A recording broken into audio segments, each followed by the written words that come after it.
Good afternoon दोस्तों, स्वागत है आप सभी का एक बार फिर से LNIS के हिंदी यूट्यूब चैनल पर। कैसे हैं आप सब? कमेंट करके बताइए और क्लास से कनेक्ट हो जाइए। हाँ तो दोस्तों, प्रीलिम्स का रिजल्ट आ ही गया है। तो सबसे पहले तो जिन जिन का प्रीलिम्स निकला है उनके लिए LNIS की तरफ से बहुत बहुत हार्दिक शुभकामनाएं, और जिनका नहीं निकला है वो भी हताश ना हो, निराश ना हो, अपनी जो प्रिपरेशन है उसको कंटिन्यू रखें। और दोस्तों, आज से ना हम एक यूपीएससी मुख्य परीक्षा का एक ऐसा सेक्शन या एक ऐसा खंड यानी एक ऐसा पेपर स्टार्ट करने वाले हैं जो यूपीएससी की जो एग्जाम है मुख्य परीक्षा वाला, उसके बाद इंटरव्यू के साथ साथ जो फाइनल लिस्ट आती है उसमें जिसको रैंक डिसाइडिंग फैक्टर बोला जाता है दोस्तों, और वो है एथिक्स, इंटीग्रिटी एंड एप्टीट्यूड, नीतिशास्त्र, सत्यनिष्ठा और अभिक्षमता। तो दोस्तों, ये वाला जो सेक्शन है हमारा यूपीएससी का, इसको हम लगभग 2 महीने तक हमारी इसकी रेगुलर क्लासेज चलेंगी। Good afternoon. लगभग 2 महीने तक इसकी क्लासेज चलेंगी, और क्लास का क्या पैटर्न रहेगा, क्या वो रहेगा, वो अभी हम डिस्कस करने वाले हैं। और आज की क्लास में दोस्तों आपको बता देता हूं, हम जो यूपीएससी मुख्य परीक्षा का जीएस पेपर 4 है एथिक्स वाला, इसकी मेंस में क्या भूमिका है, क्या इसका महत्व है और क्या इसका सिलेबस है, ये डिस्कस करने वाले हैं। साथ ही हम देखेंगे कि हमारी आगामी जो क्लासेज है वो किस प्रकार रहेंगी। दोस्तों क्लास का जो टाइमिंग है वो डेली 2 बजे से रहेगा, और लगभग हम 55 दिनों में हमारे एथिक्स के सिलेबस को कंप्लीट करेंगे। यानी LNIS जो है आपके लिए कंप्लीट एथिक्स लेके आया है। तो देखिए, सबसे पहले हाँ एक बात और बता देता हूँ।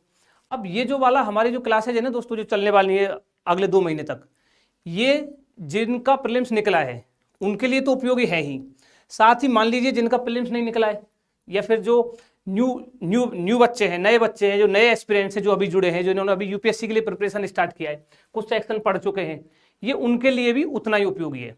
और हम इसको जो अभी सितंबर में मेंस होने वाला है उससे पहले हम सिलेबस फिनिश कर लेंगे।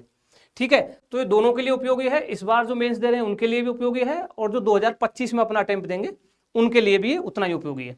ठीक है, तो स्टार्ट करते हैं दोस्तों। पहले थोड़ा सा नए बच्चे भी जुड़े हैं कुछ, तो पुराने वालों को तो पता है।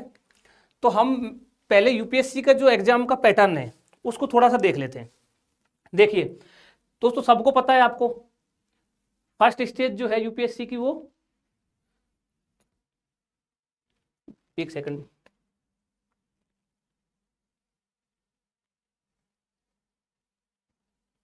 दोस्तों, प्रीलिम्स एग्जाम है। ठीक है, प्रीलिम्स में 2 पेपर होते हैं, GS1 और GS2। GS2 को सीसेट भी बोलते हैं। दोनों पेपर दोस्तों 200 मार्क्स के होते हैं। ये भी 200 का होता है, ये भी 200 का होता है। GS1 में 100 क्वेश्चन आते हैं, और जो सीसेट वाला पेपर है उसमें 80 क्वेश्चन आते हैं। ये इसका सिलेबस है, इतना ही मेंशन है। ये क्वालिफाइंग होता है सिर्फ। ठीक है, ऑलमोस्ट सबको पता होगा, बट जो बच्चे नए हैं उनके लिए बता देना जरूरी है। फिर बात करते हैं दोस्तों हम मेन्स पेपर की, जो यूपीएससी का प्रीलिम्स क्वालिफाई करने के बाद जो सेकंड स्टेज है। इसमें देखिए टोटल 9 पेपर होते हैं। ठीक है, जिसमें 2 पेपर जो होते हैं वो तो सब्जेक्ट के होते हैं, लैंग्वेज के होते हैं, भाषा के पेपर होते हैं। हिंदी का होता है, इंग्लिश का होता है, और भी कई सारी लैंग्वेज है। ठीक है, ये क्वालिफाइंग पेपर होते हैं 2। तो जैसे उधर सीसेट था प्रीलिम्स में, मेंस में ये क्वालिफाइंग पेपर है।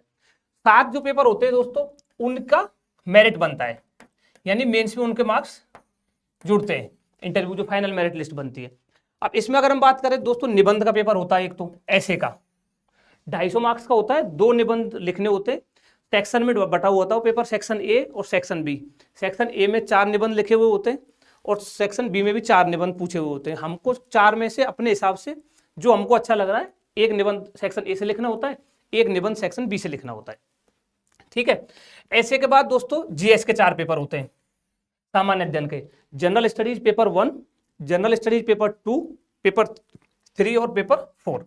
ठीक है, और दोस्तों फिर क्वालिफाइंग पेपर होते हैं हिंदी और इंग्लिश के। उसके बाद हमारी जो ऑप्शनल सब्जेक्ट है, जो भी वैकल्पिक विषय जो आपने चूज किया हो अपना, उस वैकल्पिक विषय का 500 मार्क्स का वैकल्पिक विषय होता है, 1000 मार्क्स का जीएस होता है, 1500, 250 का ऐसे होता है, 1750 का कुल हमारा मुख्य परीक्षा का होता है। और जो थर्ड स्टेज है दोस्तों, लास्ट इंटरव्यू, जो पर्सनैलिटी ये वाला ये 275 मार्क्स का होता है पर्सनैलिटी टेस्ट जो है, जिसको हम इंटरव्यू बोलते हैं जनरली। अब दोस्तों हम आज जो डिस्कस करने वाले हैं वो एक्सक्लूसिवली हमारी मेंस को लेके है। तो हम जैसे जनरल स्टडीज पेपर 1, ये वाला पेपर 1 में कौन कौन से सेक्शन है? हिस्ट्री है, ज्योग्राफी है, सोसाइटी है। पेपर 2 में पॉलिटी है, सोशल जस्टिस है, गवर्नेंस है, इंटरनेशनल रिलेशंस है, अंतर्राष्ट्रीय संबंध। पेपर 3 में इकोनॉमी है, साइंस टेक है, इन्वायरमेंट है, बायोडाइवर्सिटी है, इंटरनल सिक्योरिटी है, डिजास्टर मैनेजमेंट है। ये पेपर 3 का है। और दोस्तों जो हमारा पेपर है GS paper 4 ethics integrity and aptitude, ये जीएस 4 है। अब एक्सक्लूसिवली अगर हम मेंस की बात करते हैं, क्योंकि हमारा फोकस जो है वो मेंस पे ही है, हमारा सब्जेक्ट भी मेंस का है और फोकस भी मेंस एग्जाम को लेके ही है। तो एक्सक्लूसिवली अगर इसकी बात करें दोस्तों, जो सेकंड स्टेज है यूपीएससी का आफ्टर प्रीलिम्स, मुख्य परीक्षा जो है, इसमें अगर दोस्तों देखते हैं हम, तो देखिए अब ये बातें मैं आपको क्यों बता रहा हूं। ये जो पेपर है ना दोस्तों, जीएस पेपर 4 एथिक्स, एक ऐसे का पेपर जो है निबंध, और एक दोस्तों आपका ऑप्शनल पेपर। इन 3 पेपर को ना रैंक डिसाइडिंग पेपर बोला जाता है। अब ये बोलने के पीछे भी कुछ वजह होगी क्यों बोला जाता है। देखो दोस्तों, इनको इसलिए रैंक डिसाइडिंग पेपर बोला जाता है, आप जितने भी टॉपर्स हैं, जिनका भी सिलेक्शन हुआ है, अगर सबकी मार्कशीट या जो भी कुछ डेटा हमारे पास अवेलेबल है, अगर आप वो देखोगे दोस्तों, तो आप पाओगे कि जो जीएस के पेपर 1, 2 और 3 है, इनमें ना मार्क्स में बहुत ज्यादा वेरिएशंस है नहीं। यानी कि जिसका सिलेक्शन हुआ है और जिसका नहीं हुआ है, उनके मार्क्स में कोई बहुत ज्यादा वेरिएशन या डिफरेंस नहीं है। डिफरेंस जो क्रिएट करता है दोस्तों, वो करता है एथिक्स। एथिक्स में आपको 130 तक भी मार्क्स मिल सकते हैं, आए हुए 130 प्लस इवन। ऐसे में भी 150 तक भी मार्क्स आए हुए हैं। निबंध का जो पेपर होता है, ऑप्शनल आपका ये भी डिसाइड करता है आपकी ऑप्शनल कैसे प्रिपरेशन, कैसा आपका एग्जाम होता है। अब इसके बाद अगर जीएस 1, 2, 3 की आप बात करोगे दोस्तों, तो जीएस 1, 2, 3 में बहुत ज्यादा वेरिएशन मार्क्स में नहीं आता है, बहुत ज्यादा डिफरेंस नहीं रहता है। डिफरेंस मार्क्स में रहता है इन सब पेपर में। आपको लगेगा किसी के ऐसे में हो सकता है 50 मार्क्स आए हो, ओनली 50 मार्क्स, और किसी के 150 आए हो, तो 100 मार्क्स का देख रहे हो कितना, इतना भी इसमें वेरिएशन तो डिफरेंस रहता है। इसलिए इन पेपर्स को रैंक डिसाइडिंग बोला जाता है। किसी का एथिक्स का पेपर बहुत अच्छा हुआ है, निबंध बहुत अच्छे मार्क्स है, एथिक्स में बहुत अच्छे मार्क्स है, ऑप्शनल में बहुत अच्छे मार्क्स हैं, और ठीक ठीक मार्क्स अगर इंटरव्यू में पा जाता है, तो डेफिनेटली उसको प्रॉपर आईएएस मिलता है। ऐसे डेटा बोलते हैं। अब दोस्तों और एक फैक्ट तो ये हो गया कि जिससे हम इसको रैंक डिसाइडिंग बोलते हैं। और दूसरा और क्या क्या बेनिफिट देता है एथिक्स जो है, देखिए अगर आप देखोगे ना, अब जो जीएस 1, 2, 3 है ना, इसमें 20-20 क्वेश्चन आते हैं पर पेपर मेंस में, 20 क्वेश्चन ईच।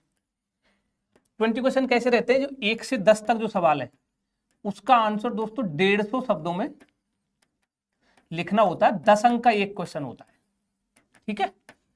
और जो 11 से 20 तक सवाल है वो 250 शब्दों में उत्तर लिखना होता है, 250 शब्द में, और 15 अंक का होता है एक क्वेश्चन। तो ये 10 है तो ये कितने हो गए 100 मार्क्स, और ये हो गए 150, तो टोटल कितना हो गया 250। इस तरीके से 250 के 3 पेपर है जीएस 1, 2, 3। अब अगर इनमें हम वर्ड्स काउंट करते हैं ना, शब्द टोटल 3 घंटे में कितना लिख पा रहे हो आप, तो तीनों पेपर में जीएस 1, 2, 3 लगभग 4000 शब्दों को लिखना होता है 3 घंटे में, 4000 शब्द। और देखिए इसमें खंड कौन कौन से, और वहीं अगर एथिक्स की हम बात करें तो एथिक्स में 3450, अभी एक्सक्लूसिव एथिक्स देखेंगे कितने सवाल कैसे आते हैं, बट लगभग 3400-3500 के आसपास शब्द आपको लिखने होते हैं, 3450। और वहीं अगर ऐसे की बात करते हैं दोस्तों निबंध की, तो उसमें तो केवल 2200 से 2400 शब्द लिखने होते हैं। यानी कि इन पेपर्स में हमको लिखने की स्पीड और वो सब भी बहुत ज्यादा चाहिए। स्पीड यहाँ भी चाहिए, ऐसा नहीं कि यहाँ स्पीड नहीं चाहिए, बट कंपैरेटिवली अगर देखो तो यहाँ पर सोचने विचारने में आपको ज्यादा टाइम लगता है और ज्यादा टाइम चाहिए होता है।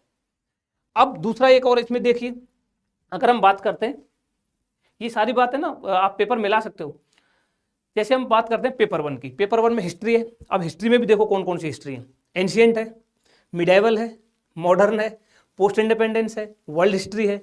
और हिस्ट्री से लगभग फिक्स नहीं है, बट लगभग 75 से 80 मार्क्स का क्वेश्चन आते हैं, 75 से 80 मार्क्स के सवाल आते हैं हिस्ट्री से। सेम ज्योग्राफी है इसमें। अब ज्योग्राफी में भी इंडियन ज्योग्राफी पढ़नी है, वर्ल्ड ज्योग्राफी पढ़नी है, उससे पहले फिजिकल ज्योग्राफी पढ़नी होती है। तो ज्योग्राफी से लगभग 90 से 100 मार्क्स के सवाल आते हैं। तो अब ये मेरा बताने का मतलब पर्पस ये नहीं है कि आप इस सेक्शन पर ध्यान नहीं देना है, ये तो कम मार्क्स के आ रहे हैं, नहीं। मेरा बताने का मतलब सिर्फ एक उद्देश्य है दोस्तों कि मेंस के पेपर में एक्सक्लूसिवली मेंस के पेपर में प्रैग्मेटिक अप्रोच अपनानी पड़ेगी। प्रैग्मेटिक अप्रोच क्या होती है? प्रैग्मेटिक अप्रोच का मतलब है, प्रैग्मेटिक अप्रोच दोस्तों, प्रैग्मेटिक अप्रोच का यहां पर मतलब है कि जिससे हमको ज्यादा बेनिफिट है, जिस खंड से, यानी कि जहां इनपुट कम देना पड़ रहा हो और आउटपुट हमको ज्यादा मिल रहा हो, उस पर हमको उतना ही ज्यादा बल देना है।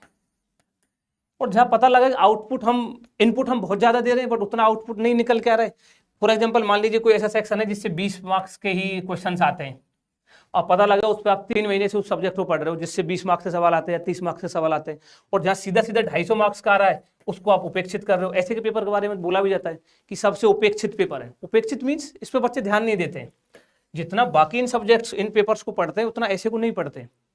इनमें ऐसे ही सेम जीएस पेपर 2 में भी यही स्थिति है, पॉलिटी है, गवर्नेंस है, इंटरनेशनल रिलेशंस है, इनमें भी वही मार्क्स का डिवाइडेशन है, लगभग इतने इतने मार्क्स के आते हैं। अब एक्सक्लूसिवली दोस्तों बात करते हैं हम अपनी एथिक्स की, जिसको हम डिस्कस करने वाले हैं।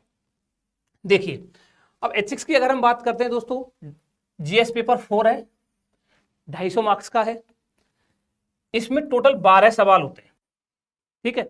सेक्शन में बटा होता है, ये भी सेक्शन ए और सेक्शन बी। अब जो सेक्शन बी है उसमें केस स्टडीज आती है।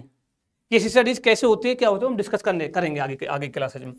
सेक्शन बी में 6 क्वेश्चन होते हैं और सेक्शन ए में भी 6 क्वेश्चन होते हैं। इधर जो केस स्टडीज है दोस्तों, ये ईच केस स्टडीज आपको 250 शब्दों में लिखनी होती है और 15 अंक की होती है एक। तो इधर कितने का होगा, यानी कि 15 120 120, यानी कि केस स्टडीज 120 अंक की, यानी कि मोटा मोटा माने तो लगभग 50% जो है केस स्टडीज पे आता है एथिक्स का पेपर, ठीक है।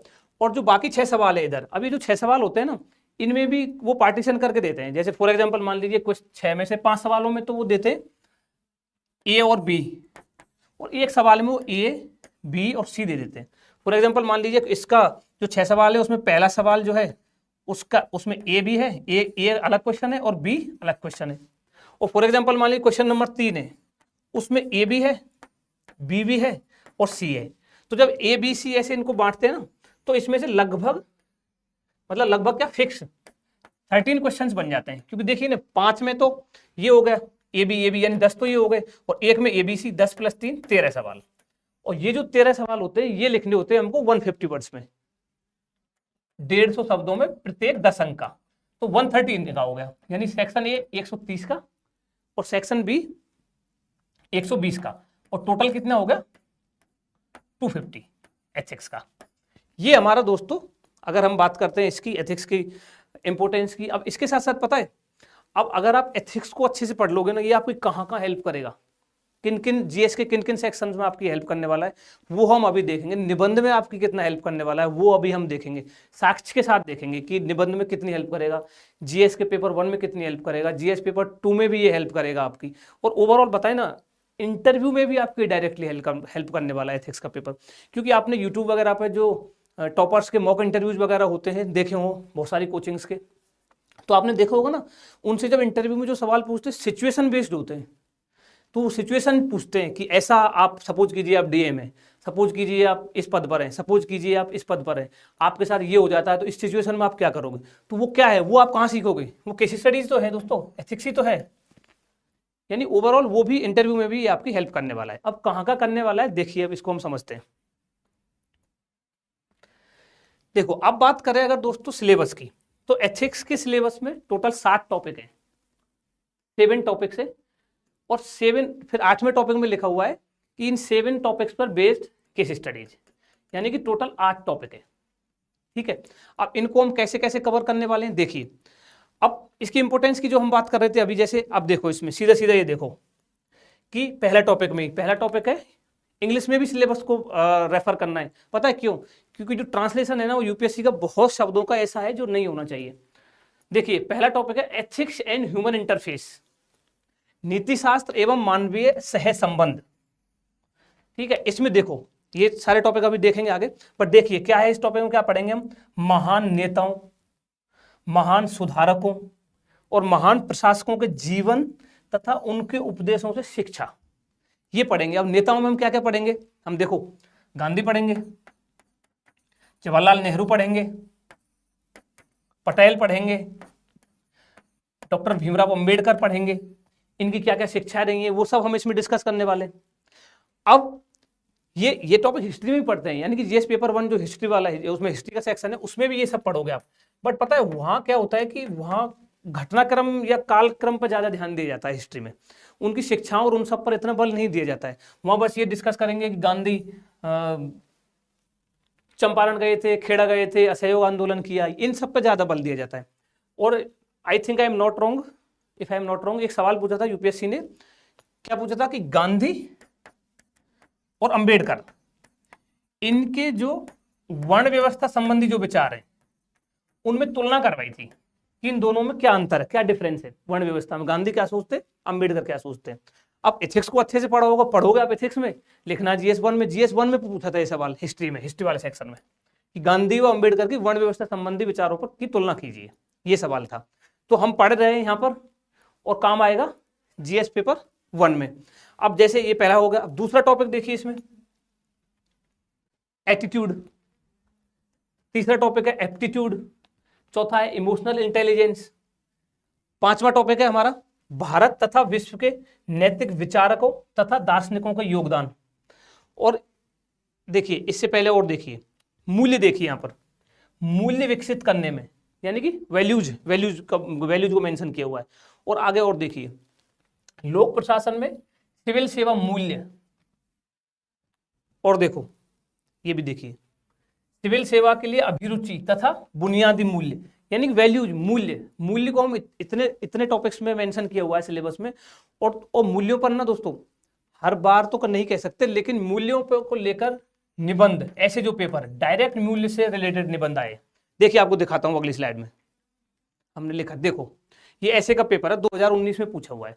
क्या पूछा है, मूल्य वे नहीं है जो मानवता है, मूल्य वे नहीं है जो मानवता है, बल्कि वे है जैसा मानवता को होना चाहिए। मूल्यों का सवाल है, कहां पढ़ोगे, एथिक्स में पढ़ोगे, लिखोगे ऐसे में डायरेक्टली हेल्प कर रहा है। अतीत मानवीय चेतना तथा मूल्यों का एक स्थायी आयाम है, 2018 का निबंध का पेपर है, निबंध का क्वेश्चन है। 2015 में देखिए मूल्यों से वंचित शिक्षा जैसी अभी उपयोगी है, व्यक्ति को अधिक चतुर शैतान बनाने जैसी लगती है। वैल्यूज पे ऐसे निबंध पूछे हुए, देखो 15 में पूछा है, 18 में पूछा है, 19 में पूछा है, पढ़ यहाँ रहे हैं, निबंध में डायरेक्ट काम आ रहा है। तो इसलिए हम बता रहे थे कि एथिक्स पेपर को अगर आप अच्छे से तैयार करोगे तो आपकी बहुत हेल्प करने वाला है। और देखिए और निबंध में पता है कहाँ कैसे कैसे हेल्प करेगा ऐसे वाले पेपर में। आजकल आप ऐसे का अगर देखोगे ना पैटर्न, जो यूपीएससी ने ट्रेंड जो अपना चेंज किया है, अब लगभग सारे ऐसे दोस्तों फिलोसफिकल आ रहे हैं, अमूर्त विषयों पर निबंध पूछे जा रहे हैं, अमूर्त विषयों पर, एब्स्ट्रैक्ट सब्जेक्ट पर। ठीक है, अब वहां इनडायरेक्टली फिलोसफी है आपकी हेल्प करेगी। तो भारत तथा विश्व के नैतिक विचारक और दार्शनिक इनमें हम पढ़ेंगे। वेस्टर्न अगर फिलोसफी की बात करते हैं तो हम सोफिस्ट पढ़ेंगे, सोफिस्ट सुकरात पढ़ेंगे, हम प्लेटो पढ़ेंगे, अरस्तु पढ़ेंगे, इमैनुअल कांट पढ़ेंगे, जेएस मिल पढ़ेंगे, ब्रेडले पढ़ेंगे, हीगल पढ़ेंगे, ये सब हम डिस्कस करेंगे डिटेल में। और इंडियन फिलोसफी की बात करते हैं तो हम गीता से स्टार्ट करेंगे, गीता भी पढ़ेंगे, हम जैन दर्शन पढ़ेंगे, बौद्ध दर्शन पढ़ेंगे, ये सब हम वेदांत पढ़ेंगे, शंकराचार्य जी को भी हम डिस्कस करने वाले।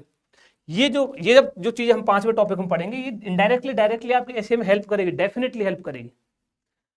वही देखिए छठा जो टॉपिक है, देखिए इसमें कॉर्पोरेट गवर्नेंस, कॉर्पोरेट शासन व्यवस्था, corporate governance, probity in governance, 7वां जो टॉपिक है हमारा 7th टॉपिक, उसमें देखिए सूचना का अधिकार, code of conduct, code of ethics, क्या है गवर्नेंस में, GS paper 2 governance, GS paper 2 में इनडायरेक्टली डायरेक्टली आपकी हेल्प करने वाला है। यानी एथिक्स को अच्छे से पढ़ोगे, निबंध में डेफिनेटली डायरेक्टली हेल्प करेगा, जीएस 1 में हेल्प करेगा, जीएस 2 में हेल्प करेगा, आपके इंटरव्यू में हेल्प करेगा। तो यानी कि एथिक्स वाला जो पेपर है दोस्तों, LNIS आपके लिए जो सीरीज लेके आया है कंप्लीट एथिक्स की, इसका और देखिए लाभ उठाना है। उपर्युक्त विषयों पर फिर केस स्टडी, ये 8वां हमारा टॉपिक है। ये हम केस स्टडीज आपको अच्छे से बताएंगे। अब दोस्तों ये तो हमारा सिलेबस का रहा। अब मैं आपको बता देता हूँ, हमने LNIS ने आपके लिए जो सिलेबस है इसका माइक्रो सिलेबस भी रेडी किया है। एक एक टॉपिक के अंदर देखा है और उस टॉपिक उन माइक्रो सिलेबस के अकॉर्डिंग हम इनको कवर करने वाले हैं। बहुत ब्रीफ डिटेल में कवर करने वाले हैं, ब्रीफ में नहीं। और जो इस बार मेंस दे रहे हैं उनके लिए मेन से पहले ही फिनिश हो जाएगा, आप एज ए रिवीजन इसको यूज कर सकते हो। और जो नेक्स्ट ईयर देने वाले हैं उनको तो ये काम आएगा ही। ये वाला हम देख चुके हैं। अब देखिए पार्ट ए जो है पेपर का, सेक्शन ए जो हम बता रहे थे, 7 जो टॉपिक है उनका माइक्रो सिलेबस है। देखिए माइक्रो सिलेबस में देखिए टॉपिक 1 है, डिटेल में लिखा हुआ है सब, ethics and human interface, essence of ethics in human actions, मानवीय क्रियाकलापों में नीति शास्त्र के सार तत्व, निर्धारक, परिणाम, सब डिटेल में डिस्कस करेंगे। डायमेंशंस ऑफ एथिक्स, मानवीय मूल्य, महान नेताओं। हाँ इसमें ये ध्यान रखना, जो ये है ना दोस्तों, महान नेताओं, सुधारकों और प्रशासकों के जीवन से शिक्षा जो है, इसको हम 5वें टॉपिक में कवर करेंगे एक साथ। सारे फिलोसफर, दार्शनिक, विचारक, नेता, सुधारक, प्रशासक जितने भी हैं सबको एक साथ डिटेल में डिस्कस करेंगे। और ये वाला टॉपिक 1 में डिस्कस करेंगे। ये टॉपिक 1 है हमारा। टॉपिक 2 एटीट्यूड, ये वाला डिस्कस करने वाले हैं पूरा। एटीट्यूड की संरचना क्या है, इसके फंक्शंस क्या हैं, ठीक है, परसुएशन क्या होता है, सहमति, धारणा, ये हम डिस्कस करेंगे डिटेल में। टॉपिक 3 की अगर हम बात करते हैं, aptitude for civil services, civil सेवा के लिए बुनियादी मूल्य हम डिस्कस करेंगे, इंटीग्रिटी डिस्कस करेंगे, भेदभाव रहितता डिस्कस करेंगे, वस्तुनिष्ठता डिस्कस करेंगे, गैर तरफदारी डिस्कस करेंगे, सार्वजनिक सेवा के प्रति समर्पण भाव, सहानुभूति, कमजोर वर्गों के प्रति करुणा का भाव, ये भी हम डिस्कस करेंगे टॉपिक नंबर 3 में। टॉपिक नंबर 4 इमोशनल इंटेलिजेंस, भावनात्मक बुद्धि या संवेगात्मक बुद्धि, बहुत डिटेल में समझेंगे, बहुत काम आने वाला टॉपिक है, जीवन में भी काम आने वाला टॉपिक है। इवन दोस्तों एथिक्स तो है ना, एथिक्स तो आपको एकेडमिकली हेल्प तो कर ही रहा है आपके मार्क्स लाने में, सिलेक्शन में, वो सब तो, इसके साथ साथ ये आपके जीवन में भी बहुत एड ऑन करेगा, बहुत चीजों को आपको सिखाएगा। आप देखना 2 महीने बाद आप अपने आप को अलग ही पाओगे एथिक्स पढ़ने के बाद। टॉपिक 5 जो है ये है भारत के नैतिक विचारकों का योगदान और फिलोसफर्स जो है दार्शनिकों का योगदान, विश्व के दार्शनिक और नैतिक विचारकों का योगदान, ये टॉपिक 5 है। टॉपिक 6 की अगर बात करते हैं तो देखिए पब्लिक या civil services values in public administration, ये टॉपिक 6 है। लोक प्रशासन में एथिक्स इन पब्लिक एडमिनिस्ट्रेशन, ये टॉपिक 6 हम डिस्कस करेंगे। टॉपिक 7 प्रोबिटी इन गवर्नेंस, शासन में ईमानदारी, ये भी हम डिस्कस करेंगे। अब इनको डे वाइज हम कैसे डिस्कस करने वाले वो थोड़ा सा और देख लीजिए, आपको खुद को लगेगा। देखिए अब हाँ ये पार्ट बी बच गया, सॉरी ये भी देखते हैं। पार्ट बी में केस स्टडीज है दोस्तों, 100 अभी देखा था ना 120 मार्क्स की केस स्टडीज है, 130 का पार्ट ए है, ए और ये बी। तो केस स्टडीज दोस्तों आपसे जो व्यावहारिक समस्याएं ना, जो आपके जीवन में से संबंधित व्यावहारिक समस्याओं से संबंधित केस स्टडी आपसे पूछता है यूपीएससी, जिसमें एडमिनिस्ट्रेटिव भी हो सकती हैं, इन्वायरमेंटल भी हो सकती है, सोशल भी हो सकती है, कुछ पॉलिटिकल, कुछ religious, economical, moral, ethical, scientific भी कुछ होंगी। इनको हम बहुत अच्छे से करेंगे कवर, ठीक है। अब देखिए टॉपिक 1 है, हम कैसे कैसे कवर करेंगे। डे 1 आज हमारी क्लास है दोस्तों, ये जीएस पेपर 4 के सिलेबस और महत्व पर चर्चा है। डे 2 में हम डिस्कस करेंगे बेसिक्स ऑफ एथिक्स, इसमें हम मूल्य, सद्गुण, कर्तव्य और पुरुषार्थ ये सब डिस्कस करेंगे। डे 3 में नीति शास्त्र तथा मानवीय सहसंबंध, यानी कि टॉपिक 1 को हम लगभग 11 क्लासेज में फिनिश करेंगे, ठीक है। ये टॉपिक 1 है। ऐसे ही टॉपिक 2 एटीट्यूड वाला देखिए, डे 12, 13, 14, 15, 16 यानी कि 6 क्लासेज में इसको फिनिश करेंगे टॉपिक 2 को। Topic 3 aptitude for civil services, सारा डे वाइज आपको प्लान दिया गया है कौन सा टॉपिक किस दिन कवर होगा। इससे आपको ये भी बेनिफिट है कि आप लोग इसको हमारे जो टेलीग्राम चैनल है वहां से पीडीएफ डाउनलोड कर लेना, और पीडीएफ डाउनलोड करने के बाद आप अपनी जो खुद की कॉपी है वो राइट डाउन भी करते हुए चलना। उसमें दूसरा आपको इससे फायदा होगा कि आपको पहले से ही पता है, आप घर से भी थोड़ा बहुत पढ़ के ये क्लास अटेंड कर सकते हो। Topic 4 emotional intelligence.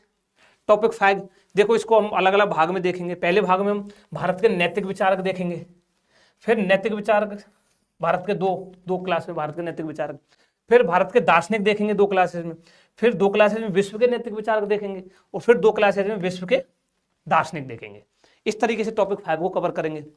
Topic 6 cover करेंगे, 7 करेंगे डे वाइज, देखिए डे 48 तक, इसलिए मैंने बोला था लगभग 2 महीने क्लासेज चलने वाली है। और देखिए ये जो बहुत ही मेजर पार्ट है, हम केस स्टडीज की लगभग 7 क्लासेज लेंगे दोस्तों, 7 से 8। केस स्टडीज में हो सकता है आप लोगों ने पहले सॉल्व किए हो और कुछ ऐसे हो जो फ्रेशर जिन्होंने नहीं किए हो। केस स्टडी जो कैसे सॉल्व करना है, उनको सॉल्व करने की क्या अप्रोच रहने वाली है वो हम डिस्कस करेंगे, कैसे अप्रोच। केस स्टडीज में स्टेक होल्डर्स, पक्षधर जो होते हैं उनको कैसे पहचाने, उस पर हम डिस्कस करेंगे। यानी कि केस स्टडीज को सॉल्व करने में, केस स्टडीज को लिखने में कहीं आपको कोई भी दिक्कत नहीं आएगी एक साथ क्लासेज लेने के बाद। बहुत सारी केस स्टडी डिस्कस करेंगे विद एग्जांपल, और ऐसी केस स्टडी डिस्कस करेंगे जो यूपीएससी में पूछा हुआ है। ठीक है, ये केस स्टडी वाला रहेगा। अब देखिए, ये हमने डिस्कस कर लिया, सिलेबस देख लिया, हमने इसकी इंपॉर्टेंस देख ली कि एथिक्स का पेपर आपकी कहाँ का हेल्प करने वाला है।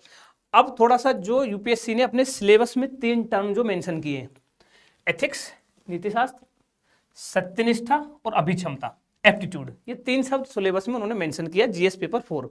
तो इन 3 शब्दों का आज हम मतलब देख लेते हैं कि ये क्या है, और फिर आज की क्लास को हम विराम देंगे। Hari Govind Telegram channel link send कर देना।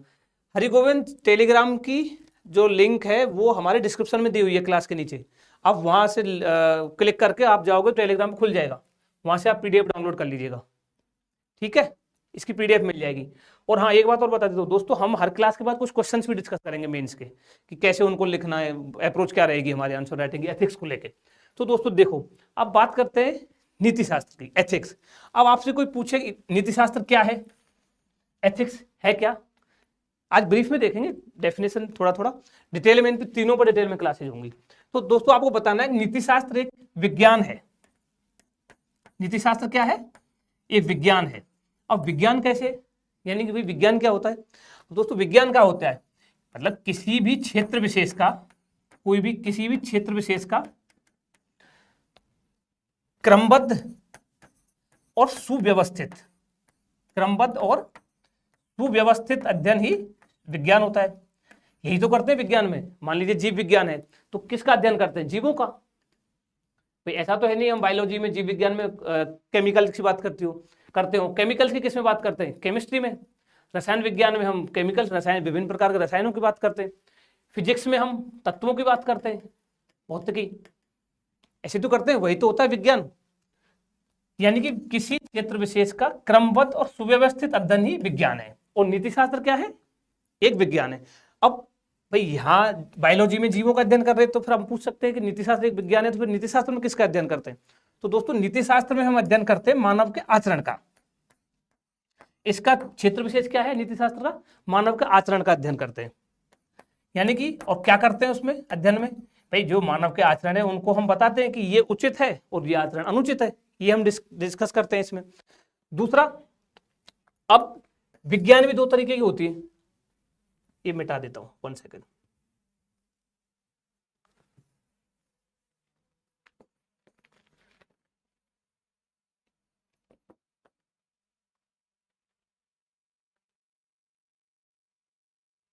ये नेक्स्ट पीपीटी है।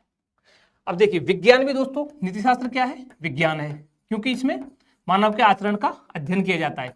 मानव के आचरण को उचित, कौन सा कर्म मानव को करना चाहिए, कौन सा कर्म मानव को नहीं करना चाहिए, इसका हम अध्ययन करते हैं। अब विज्ञान भी 2 तरीके की होती है। एक तो होती है दोस्तों डिस्क्रिप्टिव साइंस, यानी कि वर्णनात्मक विज्ञान, वर्णनात्मक विज्ञान। और एक होती है नियामकीय विज्ञान या फिर आदर्श मूलक विज्ञान, नॉर्मेटिव साइंस। तो ethics is a normative science, नियामकीय विज्ञान। कैसे, अब जो वर्णनात्मक विज्ञान होती है, जो डिस्क्रिप्टिव साइंस होती है, इसमें क्या करते हैं दोस्तों, इसमें ज्यों का त्यों अध्ययन करते हैं, जो जैसा है वही बताते हैं। फॉर एग्जांपल मान लीजिए मैं बोलूं ये जो डिजिटल बोर्ड है सफेद है, ये जो मार्कर है ये ब्लैक है, मोटा है, काला है, लंबा है, यानी कि इसमें है टाइप के कथन मिलते हैं हमको, जो है। बट अगर हम बात करते हैं नॉर्मेटिव साइंस की, तो ये दोस्तों बात करता है चाहिए में, ये चाहिए में बात करता है, यानी कि क्या करना चाहिए, क्या नहीं करना चाहिए, हमको माता पिता की सेवा करनी चाहिए, ये वो बताता है आपको एथिक्स, नीतिशास्त्र।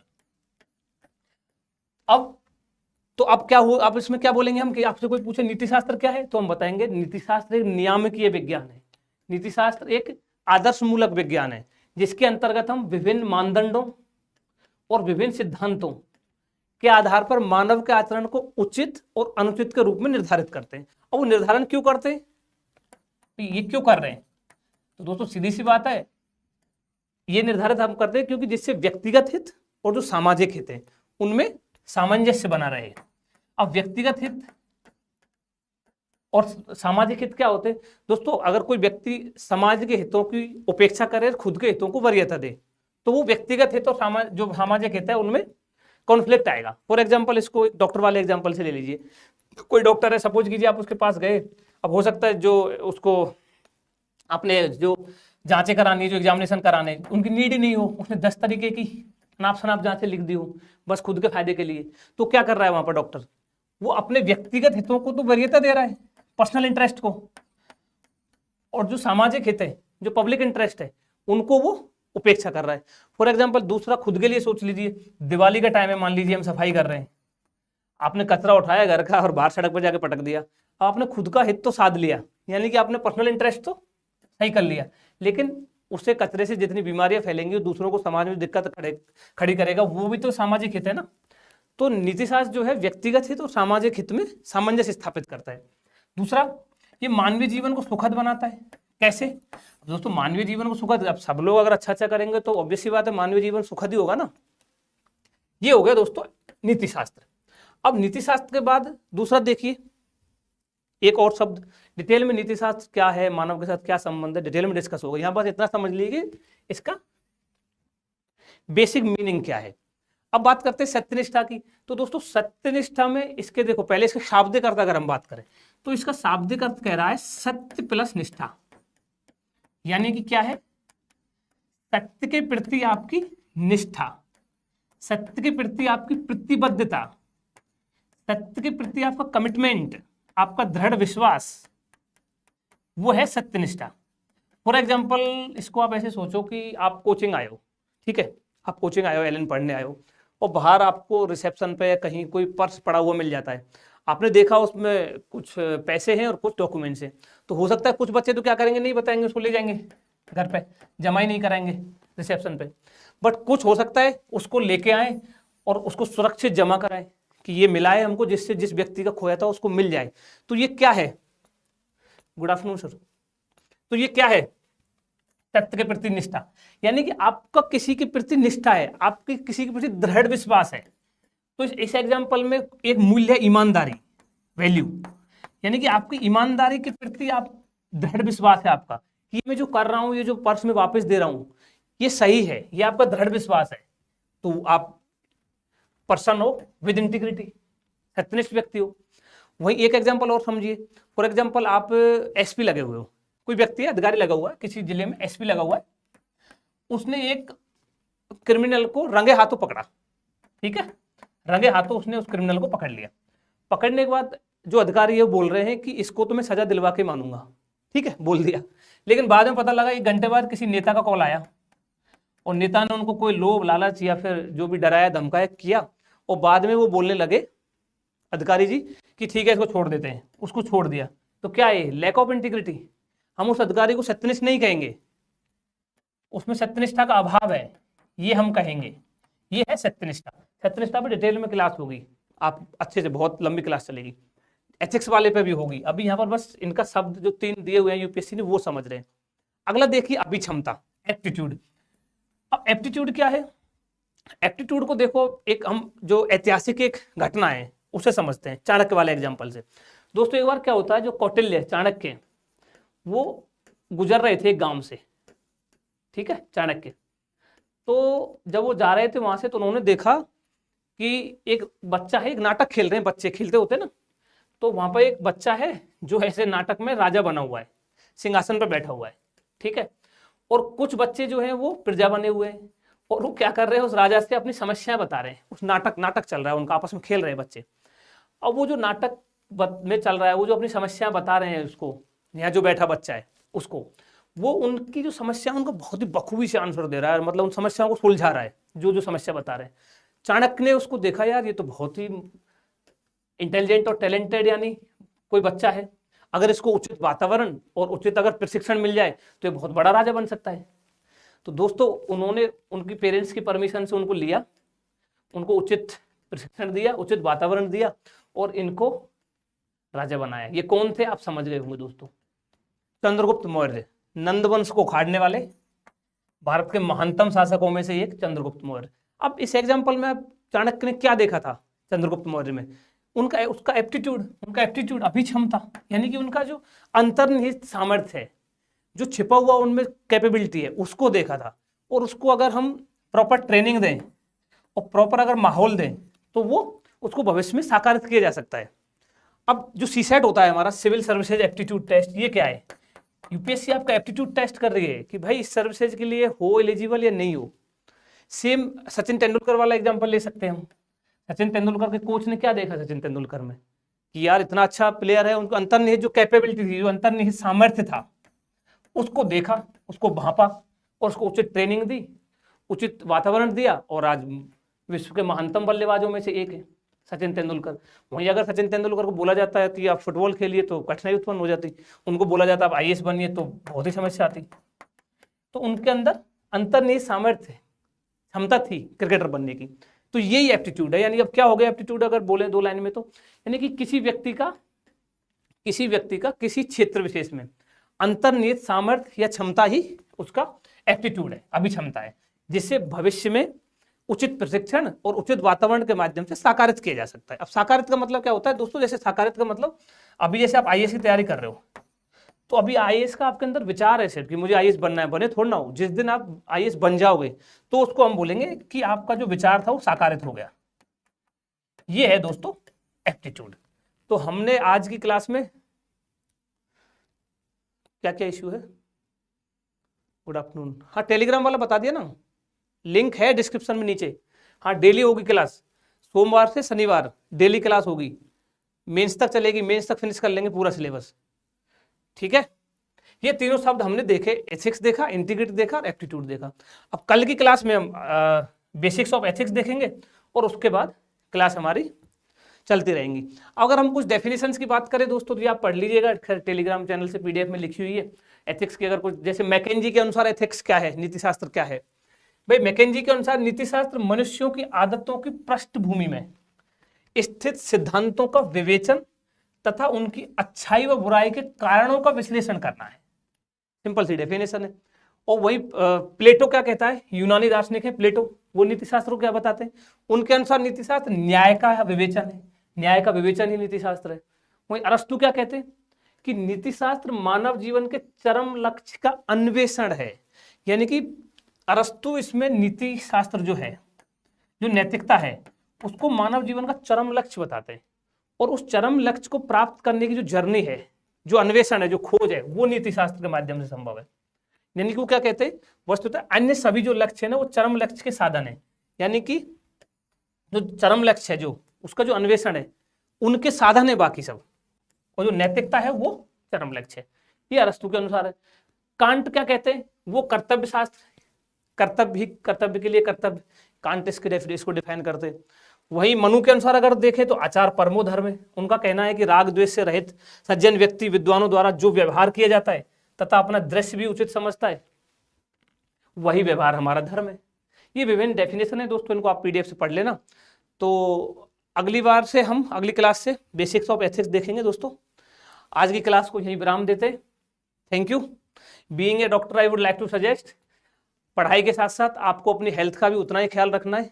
जिनका मेंस निकला है, प्रीलिम्स निकला है सॉरी, उनको तो खासकर बाहर का सब कुछ अवॉइड करना है और अपना रिवीजन करते रहिए। Stay healthy, stay happy. Thank you.